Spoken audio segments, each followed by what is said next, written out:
నిజంగా గుళ్ళోకి వెళ్ళి ఇక్కడ ఇంకా పైగా శ్రీశైలంలో మనకి ఎక్కడా లభించిన అవకాశం, భగవంతుడిని చేతులతో ముట్టుకునే అవకాశం అండి ఎక్కడైనా ఉందా? ప్రపంచంలో ఎక్కడైనా ఉందా? ఈ ఒక్క క్షేత్రంలో ఉందా అదృష్టం? ఈవేళ మధ్యాహ్నం నాకు అవకాశం ఇస్తే ఆ పట్టుకుని అక్కడి నుంచి లేవబుద్ధి కాలేదు అసలు.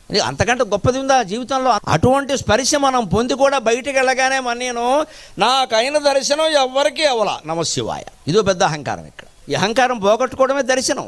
ఆ ముట్టుకున్నాక మనం ఎలా ఉండాలి? పసిపిల్లను ముట్టుకోగానే పసితనం వస్తుంది కదా మనకి. వెన్నపూస ముట్టుకోగానే మనస్సు వెన్నపూస అవుతుంది కదా. మరి దేవుణ్ణి ముట్టుకుంటే దేవుళ్ళం అవ్వాలి కదండి మనం. అవ్వట్లేదే.